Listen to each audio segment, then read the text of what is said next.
Hello, witches! It is Wednesday. Grab a goat, grab a wand, grab something to drink, and let's talk about movies.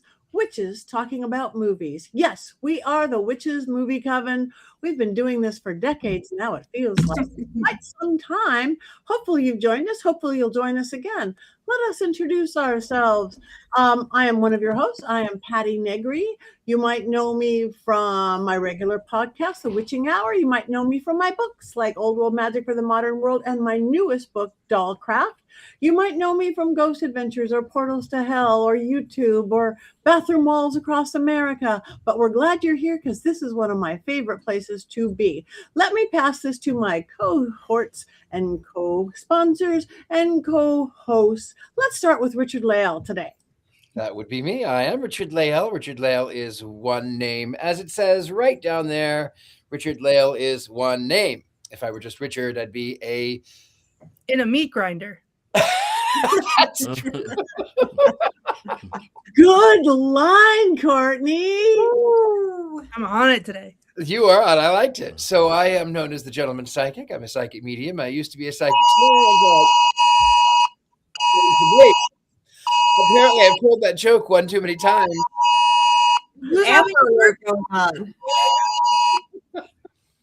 Yeah. That was not mine. Was not going mine. On. So it's there. That being said, make certain you hit the likes, the subscribes, the comments. We need the comments because it helps us to continue to give great shows for people like you. Also, if you'd like to join the coven, you can go right over here to that link and you can sleep with me. You might at one point be able to get into Patty's panties. You can become a bro witch. You can get some quotes. You can get some books by Heather Greene and by Jason Mankey, 10 of them. You can get all of these things over there at the coven, right over there at MrControl.com. Thank you very much. And now moving on to our golden hair locks, Jason. I am Jason Mankey, author of those 10 books. Here's one of them. The Witch's Wheel of the Year. Yeah, that's all I do is I sit and I write and then I talk about movies on Wednesdays. That is my life. Perfect. Thank you very much. And now the beautiful and ruby-lipped Courtney Buckley. That's me, Courtney Buckley, ghost bait on Scared and Alone. And I came prepared tonight, guys, with my mocktail, which is I don't want to oversell myself here as the best bartender of all time. It is watermelon Red Bull straight from the can over ice because I know what I'm doing. But to celebrate my 10-year soberversary. So happy soberversary with me. It's been a decade. It's been a long decade. And some days I think maybe that's been enough time, but not today. Perfect. Thank you very much. And last and never least, the beautiful Heather Greene. Hi, I am Heather Greene, and I am the author of Lights, Camera, Witchcraft, which is right here. It is a critical history of witches in American television and cinema. And I am also a journalist covering all things occult in the media, as well as an editor at Llewellyn Worldwide, working with wonderful authors that write about all the things that we talk about, including one that's here, Patti Negri, and we did Dollcraft together. What a treat! Thank you, Patti, for doing that book, and many other authors that I work with. So, and on Wednesdays I do talk about movies. Yes, thank you very much. So that is us, and you guys are equally a part, but we also want to welcome our beautiful Tabitha, who is also a coven member, and she's kind of helping us and guiding us through our chat room. But we want you guys in our chat room as well. Talk, hex, curse, tell us what to do, tell us what not to do, because we're live right now. We are live. So this week's movie, in honor of 420, week 420, Hansel and Gretel Get Baked. We have gone back for the second week in a row to 2013.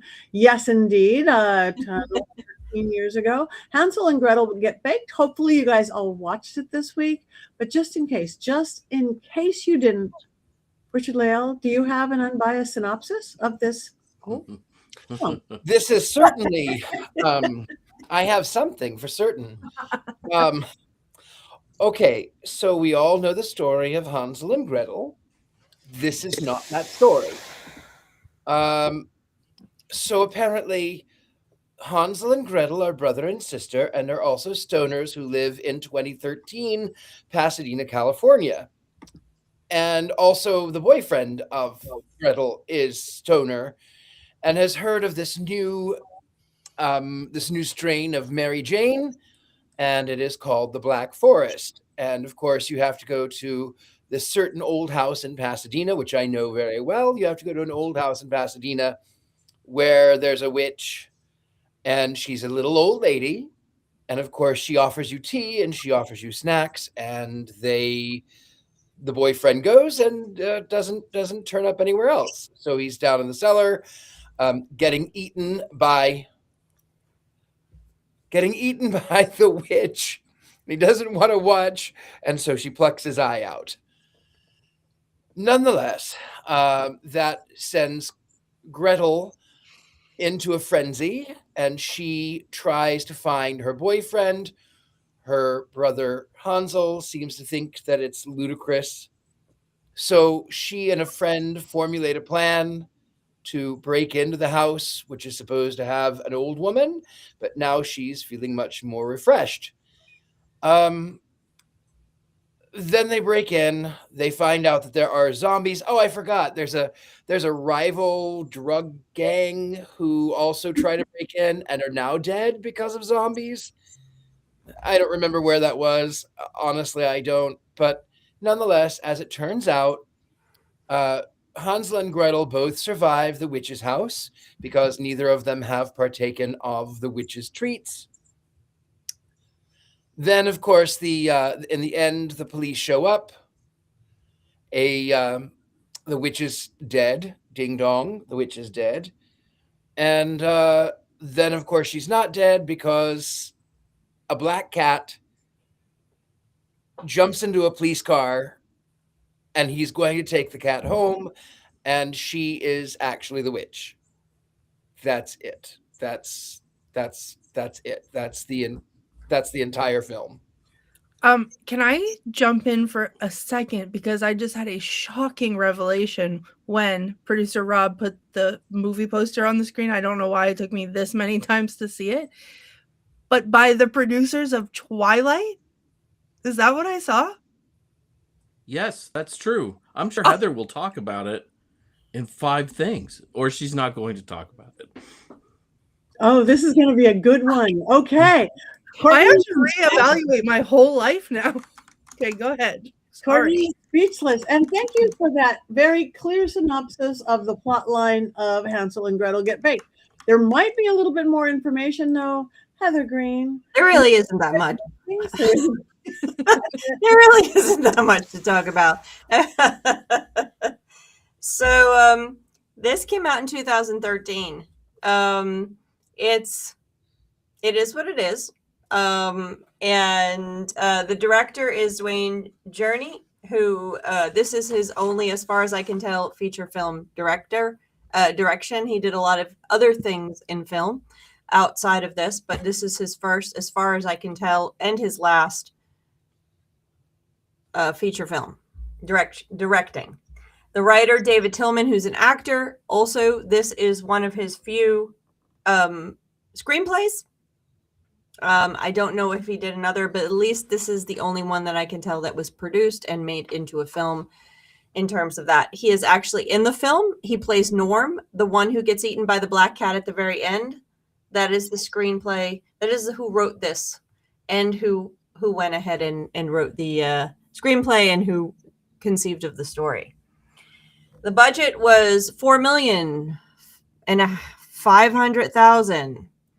I cannot find reports on how much it made, but it was released to limited theaters and then immediately within the same month to on demand. So this was not a breakout success. It was not nominated for an Academy Award. It did not win an Academy Award. And yes, it was produced by the Twilight folks, but I did not dive into that. I moved on to some other things. So number 2, the cast. Let's look at them for a second. They flashed up a second ago. We have Molly Quinn, who plays Gretel.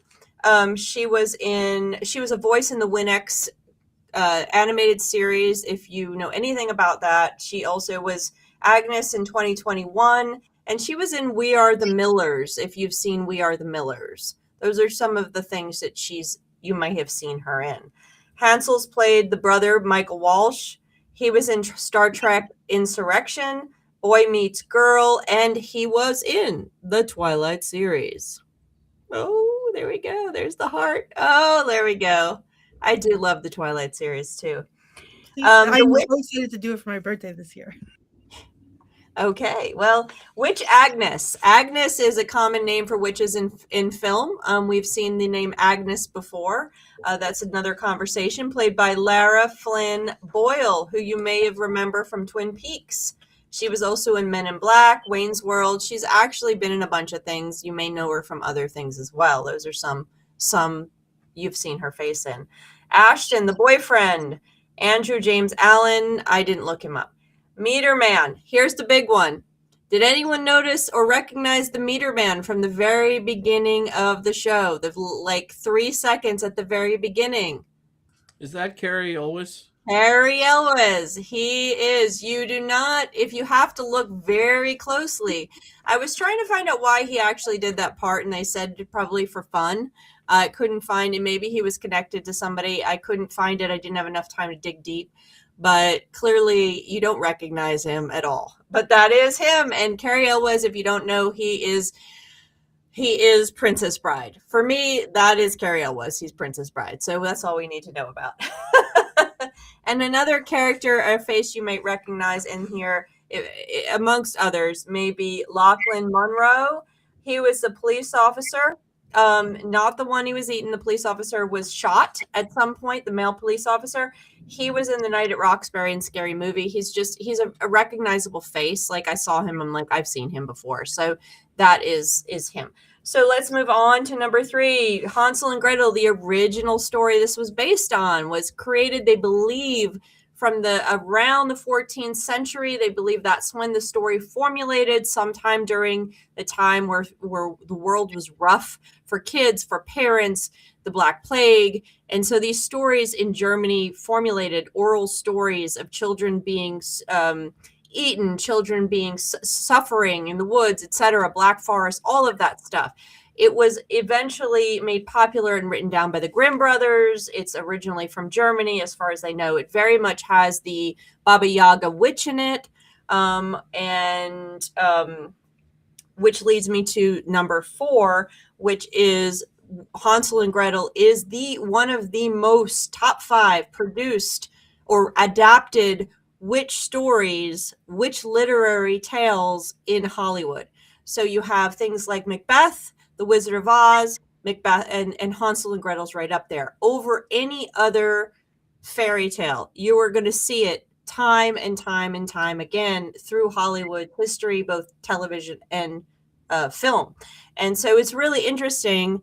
And I could go into detail, but some of the very first Hansel and Gretel adaptation in Hollywood is 1909, Hansel and Gretel. And you go through periods of time in the silent era, and then you go through periods of time in the 20s, and then the 50s, and then this time. And mostly you see it emerge when we have a change in technology. And it's a really interesting thread. I won't go into details here, but when Hollywood has a new technology, they tend to replicate stories that we know. Hansel and Gretel is one of them. Hansel and Gretel is the classic witch tale. It has the classic witch in it. It has the Baba Yaga who eats kids story.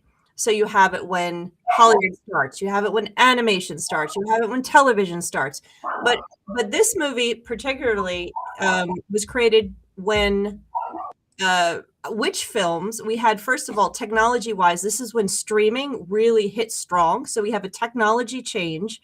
And you also have, during the early 2010s, you have both an uptick in interest in witch films, but specifically in witch films that are centered around tales and history. You have we have Salem stories, we have fairy tales, we have fractured fairy tales, we have dark fantasy, all happening right in that early period. Once Upon a Time, Maleficent, I always bring that one up as an example. Salem, this show. We have tons and tons of stories that are retelling our stories from different perspectives, from darker perspectives. This is one of them.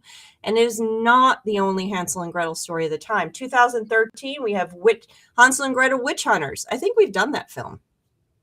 I think we've done that one. And then, of course, 2015, Hansel versus Gretel. There's another one for us. And then we have Gretel and Hansel later on in 2000. I think we did that one. That's like 2023. That's more recent. So you have a ton of Hansel and Gretel stuff happening in the early 2010s. So it's pretty cool and it's interesting. And this is a different take. I love the double entendre of the actual title of Hansel and Gretel Get Baked, talking about baking and then getting baked, kind of cool thing. So the last thing baking the witch. Yeah, they're baking the witch. Exactly. Yeah. It's a double entendre right there. There's all kinds of baking going on. I feel like we should break out into like a song from Waitress here. So anyway, the witch, finally, you have the witch to find herbs, bottles, black cats, of course, all the things that you normally would see, of course. And then you have the nature in the forest made up here of marijuana. But there's a couple easy things. 140 Wicca Lane is where she lived. I don't know if anybody caught that. 140 Wicca Lane. And she also, which is stereotypical of a characterization of witches, and is specifically, again, allegorically a female's power, is the desperate need to stay young. And that we can talk about thematically. We are not going to get into that. That's part of my book. I talk about that. But here we have it again, the sucking of life juices to keep you young and beautiful. So this is another version of the same thing we see in a lot of our movies. So those are some of the things to think about when you're watching this movie. And then we can talk about whether witches use cannabis in their spells. Before we do that, can we go back to the cast again? Yeah. Because I actually want to talk about the cast. There is all of the names that you mentioned. Yes. We know the names, Carrie Elwes, all of these names we know. But I did not know that Doug Haley, right there in the middle, was teenager number 2. Doug is a friend of mine from Los Angeles, and I was not paying close enough attention to see that he was the teenager. And it's no wonder that in all the many years that I have known Doug, he has not once mentioned that movie to me. Not once. Yeah.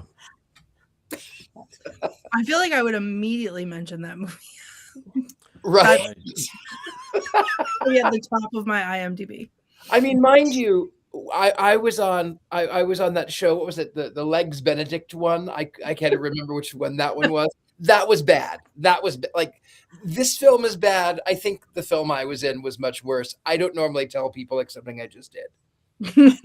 Everyone knows. Club Lingerie. You can find me as Legs Benedict, a transvestite serial killer. I mean, I'm a killer who is also transvestite. Literally couldn't have written something better. I will be inhaling that later. It's awful and fabulous. Also, Andy Dick is in it. And speaking of, well, I'm not Richard.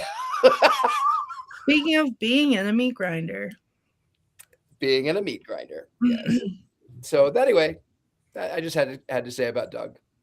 Thank you. Okay, this movie, it's comedy, it's horror, it's gross. I wanted to like it. I mean, the idea of a stoner, modern cannibal witch running a drug front could have been amazing. And I like stoner films, but for me, nothing landed. Absolutely nothing landed. The comedy was not funny enough. The horror wasn't horror enough. The violence was just gross. My neck is sore from being tilted the entire time. Me and my dog were both going, tilt. tilt. And I wanted to like, oh, the evil dog, oh, the cannabis moving. But I've never seen, I mean, we've seen some really, really bad films. This is one that kept so unlanded in every point for me, from the acting, from the directing, from the cutting, and it could have been brilliant, in my humble opinion. What do you guys think?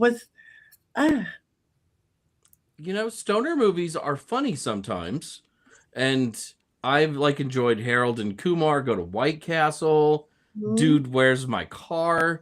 They're a good escape. This is a terrible stoner movie because everything Patti said is true. It's not funny, and it's not scary enough to be a horror movie, and it just doesn't know what it is. Laura Flynn Boyle is a pretty famous actress, I think, and she's in this movie. I don't know how that happened, and yet it's completely directionless and rudderless. I prefer Velocipaster or The Killing Tree. Those are terrible movies too, but at least they wink at you and have fun. There's nothing fun about this movie. Fun. Well, I beg to differ. There was one thing fun about this movie. I've mentioned it several times already. I think that visually we love a boobs and butts moment. And never once did I think on the Witches Movie Coven that we would get a penis in a meat grinder situation. And there it was, full on in my face. And for like 1 second, up until that point, I was like, wow, the writing is terrible. The acting is horrific. Like obviously, like they're not actually stoned, but they're like taking the stereotype of being stoned and then they're high on something else and then trying to be the stereotype of being stoned. Like it's like it does not land. It's terrible. Marijuana is their entire personality for absolutely no reason at all. So for a hot second, I was really upset. And then there was the Agnes one-liners in the beginning. And I was like, wow, this feels like a lot until the meat grinder. And then I was like, this is happening. It's happening. It's so exciting. And it's happening right there for me to see. And then I was invested. And then I was like, yes, I too would be a drug dealer if I grew my own pot from putting penises in meat grinders. This feels very me-coded. So I don't know. Was it good? No, absolutely not. Was I connected to the film? Yes, I was. Did it grab me by the meat grinder balls? Correct? Yeah. Absolutely. For that reason alone. I was immediately, just like with the Witch Mafia, I needed to know nothing else. I just needed to know that, and I was invested. So, and also I will say that I was not expecting the level of gore that I got, and I love gore. So I did enjoy that. Was it scary? No. Was it funny? Not even a little. I did not think, especially for a stoner movie, and I watched it completely sober, as you know, it's my soberversary. Maybe I'm a little California sober. I do indulge in edibles every once in a while to help me sleep, and I can get a little silly. When I watch Your Highness, I'm not crying because I'm laughing so hard because of the stupid things that they say in that movie. This movie, I would have been scared. In not a horror movie way, in a what universe am I in? This is a bad time kind of a way. But I think that the meat grinder saved it for me. So, note to self: be extra nice to Courtney Always. because she seems to have a penis meat grinder fetish. Oh. End note. And are you Cool. I brought my themed wand again because it just fit again. So They may take you away one day, Courtney, but it'll. But and then to find out, imagine my surprise to find out that it's produced by the Twilight. Like I knew the Twilight Kid was in it. I got excited about that for like a second until he was terrible. But then to find out that it was the same, it was by a Twilight producer. Are you kidding me? What is this? My birthday? Are you kidding me? And now I'm on board again. So Notice how that producer did not have their name? I don't need it. It- I don't. From the producer of Twilight, Mhm. it's that kind of like, But don't tell your Well, name, right? I am the fan of the movies that people don't love, and so I understand that, and I can support that. It's fine. Wait, can But- I just? No, go ahead. Go ahead. I was just going to finish off by saying whoever made the creative choice to show the meat grinder scene in all its glory like that, that's who I'm giving wands up to today. I'm going to jump in here for a second. Is that I will watch any movie, and I, after time have enjoyed some of the non-Academy Award winning films that Courtney has introduced us to, including Velocipaster and the Shark, Ouija Shark, and The Killing Tree. Those are the three that come to mind. Specifically, those are so much, they're so ludicrously bad, obviously not made with any intent of being serious, that I will talk about them for days. I have mentioned those three specific films to people more than a lot of the films that we watch, because they're so poignantly bad, but actually they knew it. Yes. And especially Velocipaster, which I was very impressed with their self-awareness in that film. It was obvious, Yes. we can't afford it, so we're just going to go put a big thing here, and say we can't afford this, so we're not doing this. So, those are so ludicrously bad that it's just, they own that, This one was not that. This one thought it was a horror movie, thought it was a stoner movie, but never really reached either point. So when I watched it originally for my book, I was watching, I'm like, another Hansel and Gretel, gotta watch it. And I was just like, I didn't, all I could remember is that the witch, and it's only been a few years, was the witch was using marijuana for her magic. That's all I remembered, and I didn't remember the details of all the stuff. And really, it's not, I thought there were some interesting things they did to try to wrap around the original story. Like they mentioned, hey, we're going out to hang out with the Stiltskins. We'll be back later. Watch your sister. The trail through the forest is now the marijuana thing. And, some of the stretches they tried, and it could have worked. The cage, the oven, but it didn't want to be a horror movie, and it didn't want to be a stoner movie. It just landed flat. So Well, Ariel was in this. thank you all so much for joining us. That was the end of the show. That was Well, who should have directed it is Reese, who made the Pooniverse. Because with the Killing Tree is not part of it, but he also made the Killing Tree and Bambi the Reckoning and the Peter Pan one, which was really good, and the Winnie the Pooh horror movies. He should have been in charge of this movie, and then whoever made the choices about the gore should have helped him, and then maybe it would have been something. But I agree. No, but you hit the nail on the head, and I've argued this every single time we've watched one of these movies, that genre of stupid horror, like The Killing Tree and Velocipaster, they're like that on purpose. Like, and that's the whole point, is that they're trying, like, that's the humor, is that they're being that stupid on purpose. This movie was like, we're gonna do a thing, and then they didn't, and that's not funny. Well, and if you don't have the budget, if you don't have the budget to make, oh my goodness, wait a minute, everyone stop right now. I was in that show. I was in that one. That was, I still, Richie-Lael, is that you right there? that was me. Like, I don't know, like, well, naked. That was me naked. Is that you? That is not me. That was not me.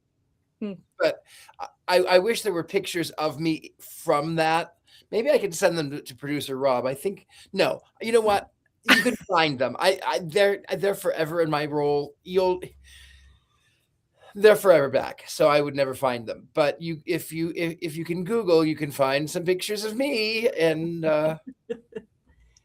in that movie As Richie, if we search Richie. I was Richie. Yeah, that was what I was new to Los Angeles, and I wasn't Richard-Lael then. I was just Richie, and I didn't want to be Richard, and I didn't want, because I hate Richard, and I didn't. Anyway, long story short, I was in that movie, long time ago. Well, after that, I was saying before we got distracted by that fabulous little interruption, and oh my goodness, here we go.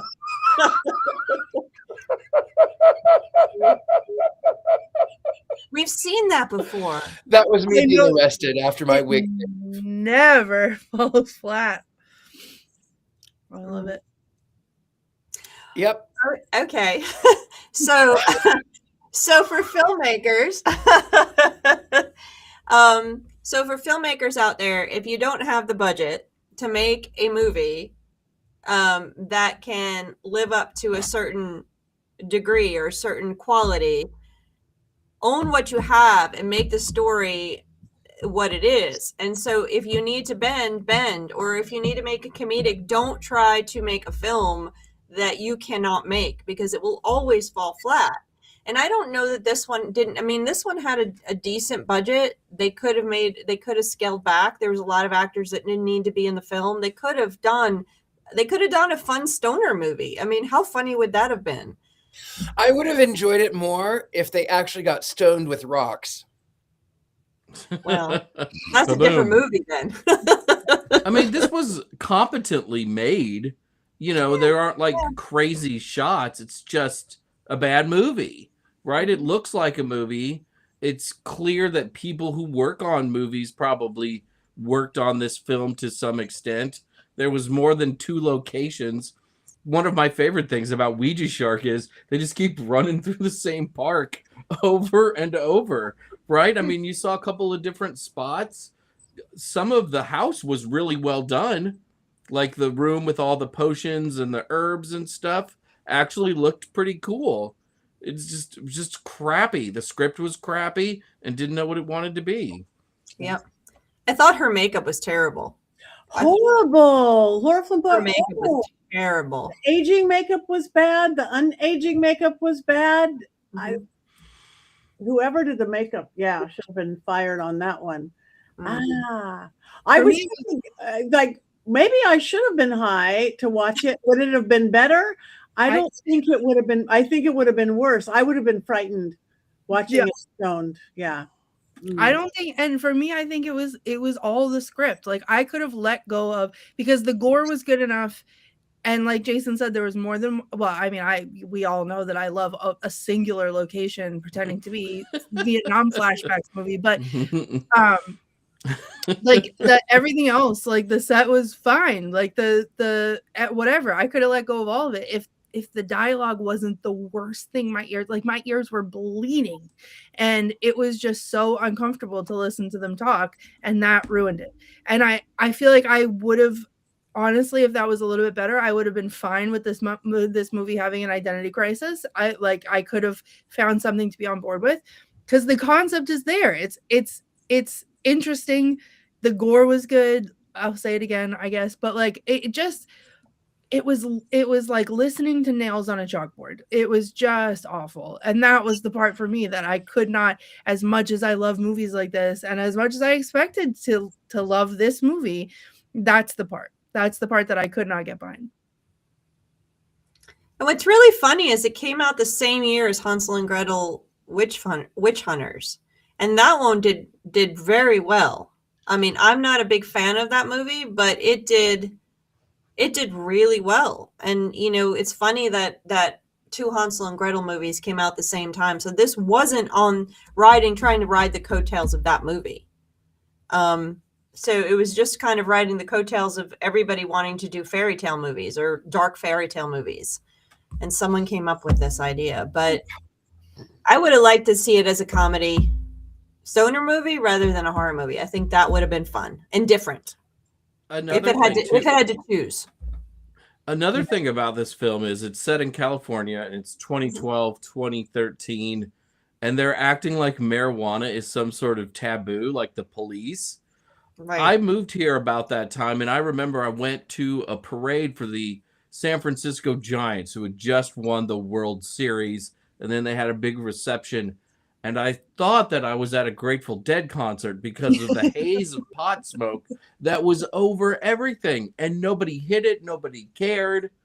That's California, and California. marijuana wasn't legal then like it is now. But it took about 2 seconds to get a prescription for it because that was all bogus, right? Like this whole idea that the cops cared, like, oh, you got busted for weed. Like it's just so not true. Like maybe in 1985, but not in 2012. And it just takes you right out of the movie because it's completely not realistic. Well, and let me just add to that is that since that time, I work for Llewellyn, as everybody knows, and we've had a number of books that we've published.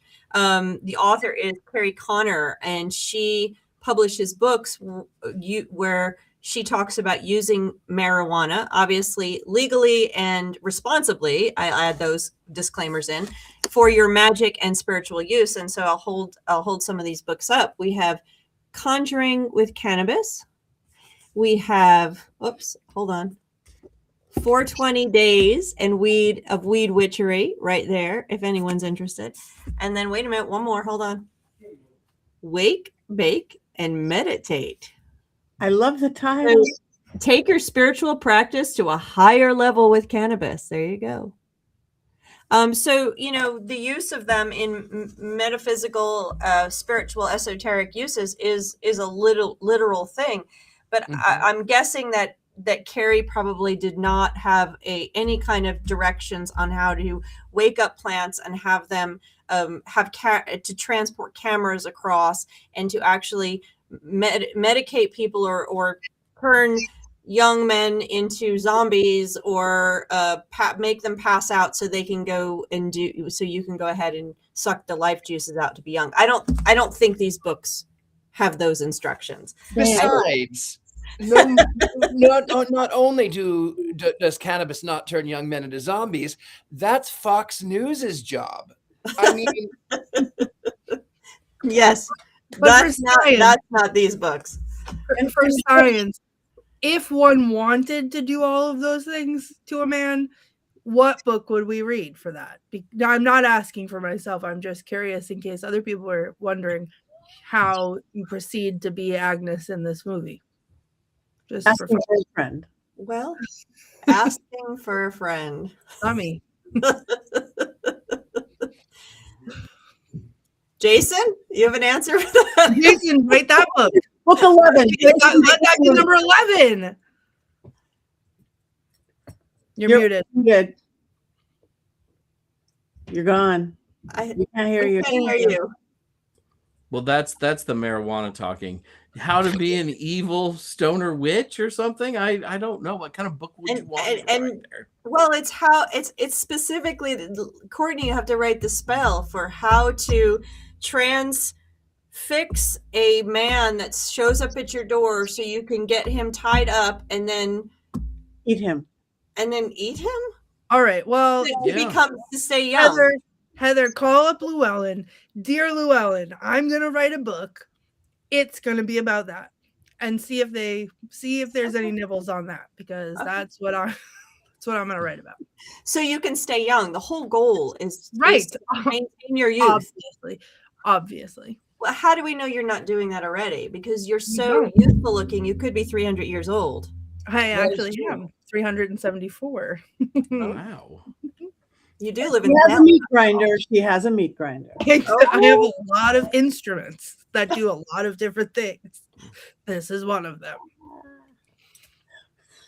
So. And we're speechless. Dead air. Well, I have a question for everybody. So, is there an adaptation that you prefer of Hansel and Gretel? Because it is a classic story. We've covered several versions ourselves.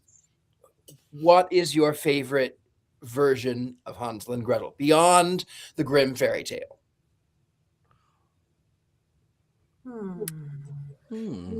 Nobody? Nobody. Well, okay, fine. I'll tell you my favorite Hansel and Gretel. It's from 1991, and it's in the Addams Family. And, and the Adamses have been Nobody's surprised. Adamses are ousted out of their house, and they have to get regular jobs. And Morticia becomes a daycare teacher, and she reads Hansel and Gretel, and she says, "And just as the sweet old lady was about to push the children into the oven, she was pushed into the oven by those children. Now imagine, boys and girls, how that must feel like, being burned alive." And then, of course, all the kids are crying. And you know how the kids are crying is because they told them that their mommies and daddies did not want them. I'm not even kidding. In that 1991 film, the children crying is because they told them their parents were never coming for them and their parents didn't love them. I'm not kidding. That's it. That's my favorite. That's my favorite version. That's my favorite version ever. There was a popular version. Let me see what year it was. I think it was 1951. No, 1954. It had puppets, and it was animated. And there was a Puppetoon version in 1951, and then there was another version. I can't remember the name of the witch puppet. She's very, very famous. She you would recognize her in a second if Punch you and saw Judy? her. Yes. What is it? Punch and Judy. Yes, it's similar to that, and she was appeared in several things, but she was in she was in one, and it's called The Story of Hansel and Gretel, and then there's Hansel and Gretel Opera Fantasy. Those were both in the 50s, and they're pretty cool to look at. That is, which one is that one? I don't know which one that one is because I can't see the witch. The witch will cue me into which one it is. But they have there were several done back in the 50s that were kind of fun to watch with the puppets and the claymation and all of that kind of thing. And I love the animated ones. Disney did one back in the 30s, Babes in the Woods, which is the witch at the end when they're trying to chase her out of the woods. She forms into a rock. Like they get her and she's like running and then she forms into this witch rock and it becomes Witch Rock. So there's some cool little retells of it. Didn't Laurel and Hardy do one? I think so. I think that they did one, Laurel and Hardy.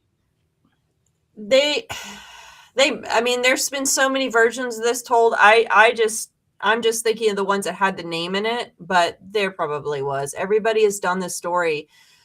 It's embedded in a lot of movies. It shows up everywhere. Again, this is one of the archetypes. Hansel and Gretel has a witch archetype, has a narrative witch archetype. It's the old witch in the woods that nobody likes. It's the Baba Yaga. It's an essential archetype of the old woman who's scary in the woods, who's going to harm children. So you just boil the story down, and it's repeatable. I have a question for you, Heather. Maybe you would know. So in the puppet ones, did the witch look like Lady Elaine Fairchild from Mr. Rogers' Neighborhood? Because that puppet scared me. One of them did. It is very much a Lady Elaine type puppet. That's the Opera Fantasy one. She has she's not dressed like a witch. She has like a black kind of fancy kind of like white thing. I'll have to find a picture of her if I can shoot it up to our producer, but she kind of has that look. But Lady Elaine was many years later. Okay, moving on with Hansel Gretel. Do we have any quotes, Miss Courtney? Or we have a couple. They're not great, but I did my best with what I had to work with. So when she has the boyfriend on the table and he's completely misreading the situation, like entirely, and she's talking about eating him, and he is thinking that it means something else, and he says, "What if I let you lick my junk, nothing else?" And then this is the part where I was like, I'm confused about what I'm watching. She said, "What if I want to eat your junk?" And I was like, this is a lot. And then he said he doesn't want to watch, and then she ate his eyeballs. So There Like was you a do. lot happening. It was sensory overload. And then he says, "Please let me go." And she said, "I wish I could, but I've still got the munchies for people." Like, rock on, sister. And then when Hansel and Gretel are walking out of the house, she says, "It would be nice if you could be a little more supportive." And he said, "You're adopted." What?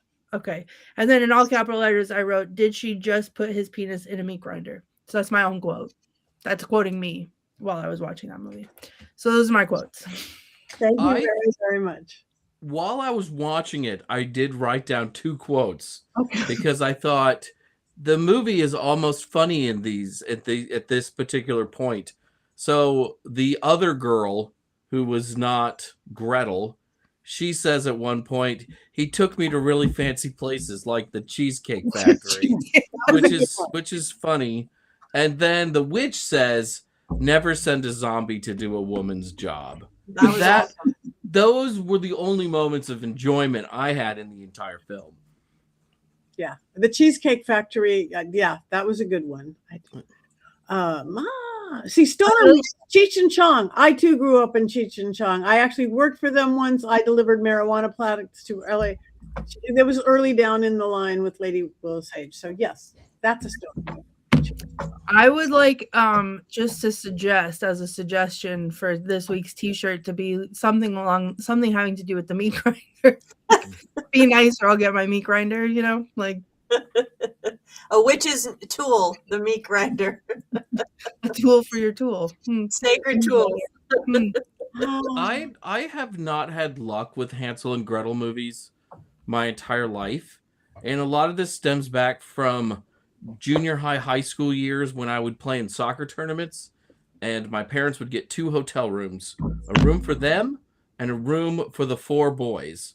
And my stepbrother would watch Showtime late into the night, which we were not supposed to be watching, clearly. Scandalous. And there's a terrible cartoon that was shown late at night on Showtime called Hansel and Gretel, and it's a pornographic version of Hansel and Gretel, and it's about 7 minutes long. If you want to see it, you can look up Hansel and Gretel, but I have been scarred for life by Hansel and Gretel. So sorry, Jason. I'm Yes. furiously Googling right now, but okay. Speaking of, do we have a Mankey movie moment? I mean, I probably should have wrote about that, but I did not. Probably for the best.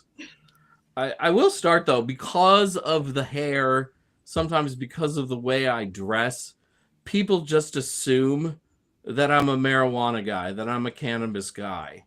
People sometimes walk up to me and ask me, where to buy illicit substances, and this has been happening for a while, but I am not a marijuana guy at all.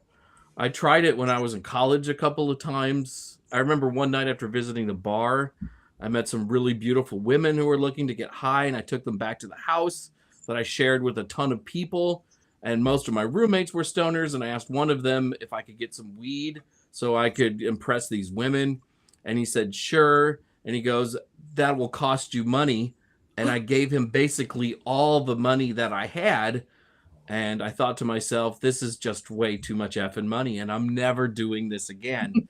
And that's like the only time I've ever bought marijuana. Over the years, people would offer me pot in various forms, and it would usually just make me paranoid, or I would convince myself that I was dying because of it. I ate a couple of edible blueberries once with like marijuana chocolate, and 30 minutes later, I looked up marijuana overdose death, convinced that my time was very soon. You really can't die of a marijuana overdose.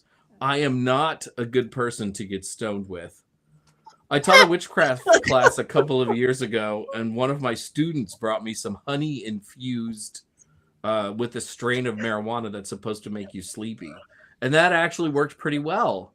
and I sometimes would take a teaspoon or two before bed, but I didn't have any extra cool dreams, nor did taking that honey make me want to start kicking a hacky sack and listen to the Grateful Dead.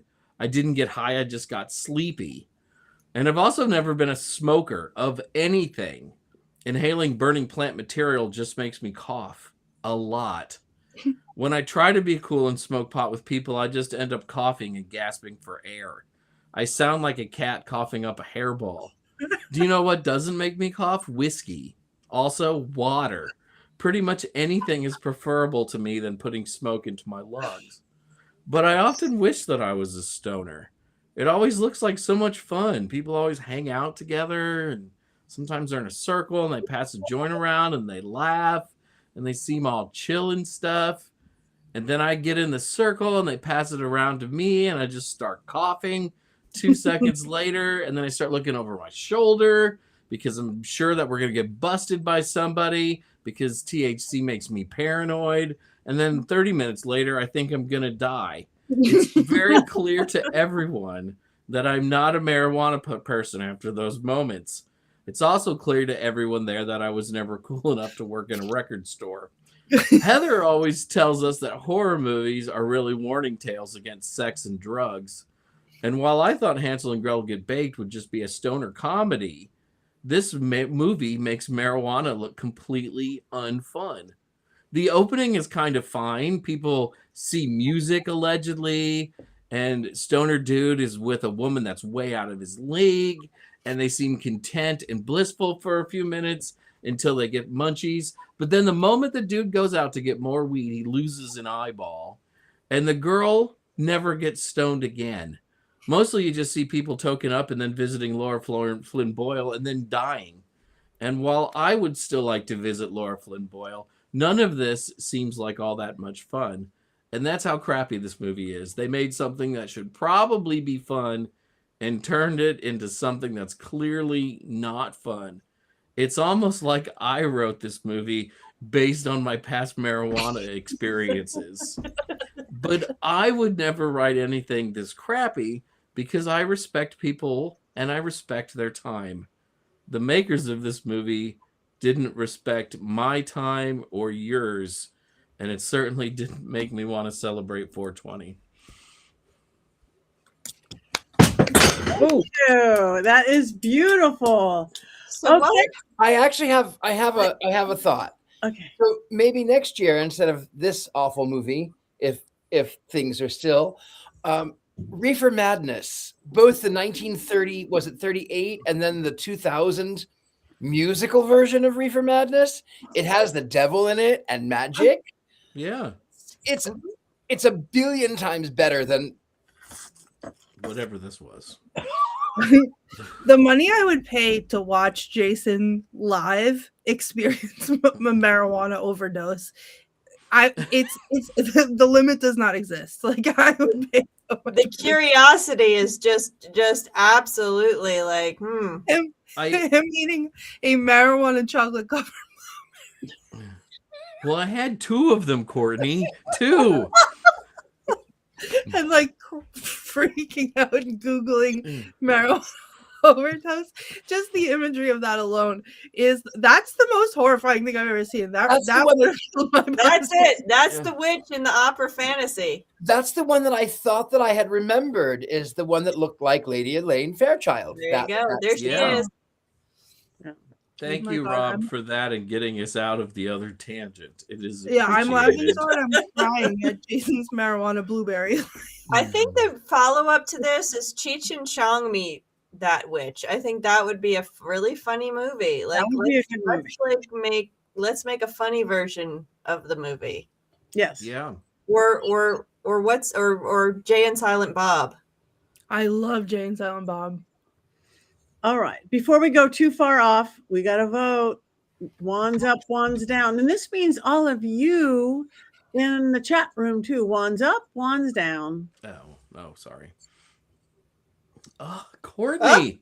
I'm voting up because I too have sometimes get the munchies that only eating a person could solve. So Down, and down, I too down. would Down, like to put down a the witch's penis road. in a meat grinder. So I Okay. identify with her. There is no middle ground with us. We have down, down, down, down, and up. All right, you guys in the chat room. Nobody's voting. Are you all afraid to vote? Wait, right, this movie is baked. She did wait one. Oh yeah, Robert's so far down. It is buried. He's buried his wand. Wand's down from Marty. Okay, down. Is anybody on Courtney's side? Wand's up. Okay, Colin. Only because I'm half baked myself right now. Wow, Colin is the only one not going in the meat grinder. Imagine that. Way down. Horrible movie. Okay, we got Courtney, we got Colin. Tabitha, how did even a neutral is too good for this film? Neutral Tabitha. Need I remind everyone who's voting just the absolute width of this? You are a torture queen, Courtney. I like what I like, Patty. Past lives. Anyway, we've got there's very little middle ground on this. There's a lot of downs. We got double downs with Jason. Everything's turning phallic on Jason, me. I don't know why. I Courtney. will send you a marijuana blueberry. Okay, so just watch it. I actually have a bag of gummies at the house, and I ate half of one before watching this movie. And I did not look up that I was going to die, but I wondered if I was going to die, and it didn't have the effect that I wanted it to on this film. Damn. I keep trying and I keep failing. I shouldn't even try. That's the lesson. Don't try, kids. Don't try. So what 2013 movie are we watching next week? 2016 movie called A Dark Song. Oh. So we're advancing 3 years. Okay, 3 years. 2016, only 10 years ago, A Dark Song. And we'll be celebrating the birthday of one of our regular guest hosts, Scarlett, or Sarah, as she's sometimes known. Yeah. So everybody, let's watch it. And somewhere, A Dark Song. Yeah. Grab your goat. If you don't have a goat, remember, like Richard-Lael said, we go to Mystery Control and you could have a goat. You could have a naked goat, or you could have a bling goat.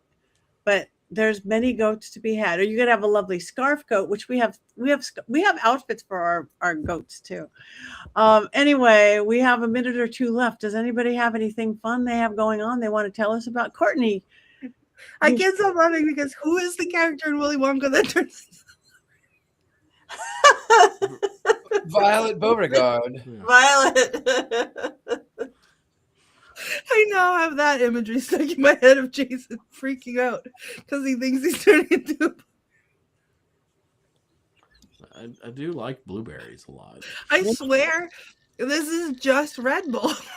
There's nothing else in here. But I can't stop laughing. It's just so funny. Oh my god. Sorry.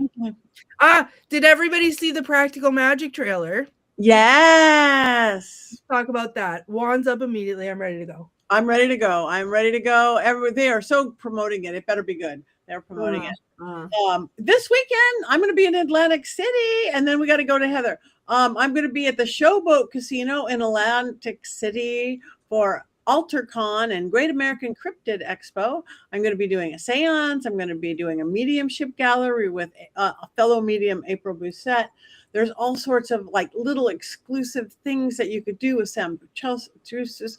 So you check AlterCon, ALTERCON, or go to my website. Join me this week in Atlantic City. Next week in Vegas for vampires. So much to do. Heather, go.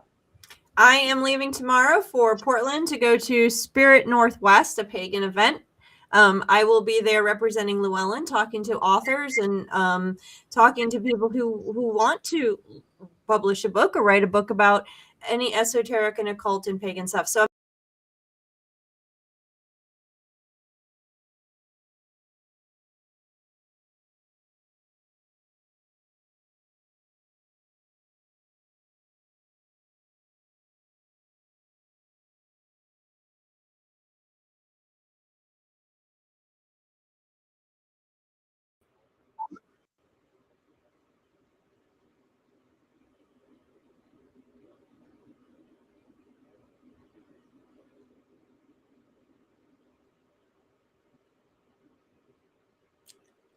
Did everybody leave? I just got kicked out. I got kicked out. I got thought kicked you were out. still alive. Are we the only ones left living? Everybody fell in the meat grinder. Jason's blueberry took over. What's happening? I'm backstage. We all. Jason. The witch got us. And Heather was in the middle of talking. I know. Oh, Jason, your blueberry did not take you. Yeah, like the whole thing just like went went dead connection has been lost. in the right? middle of Heather talking, and she's the one who's still lost. Mm-hmm. Richard-Lael. Oh, Someone Richard-Lael I left lost. her. Yeah, we. Wasn't me. Okay. You guys hear me? Now, Heather. Was I the only one who just got dropped? no, all of us did. but you're still visionless. Richard-Lael was back for a second and then he left again. This is dramatic. This is dramatic. We've never had that. This is what happens You're back. when everyone gets raptured live. But we get sent back. And we So, lost Heather again. There's Heather again. my goodness, they're still deciding on Heather. Wow. No, I just switched to my laptop camera, so which actually is better than the other one. I'm a new camera got delivered while we were talking to stop this funky green weirdness. But anyway, I'm back. So I was not the only one. No, who we got all dropped. left. Everyone. Okay. In the middle of you talking. In the middle of you talking. Yeah. So I you know. could finish talking. I'm witchy like that. Yeah. I thought it was Jason's blueberry. All right. Richard-Lael has not made I've it back. gotten blamed for a lot of things. I've gotten blamed for a lot of things in life, Courtney. This one isn't me. So Well, it's not you. It's your blueberry. we All have right. Well, I guess Could be. it's telling us it is time. I was hoping Richard-Lael could come back, but he's not. So we have one more thing to do, and I guess let's do it in our stoner best. Yeah. 1, 2, 3.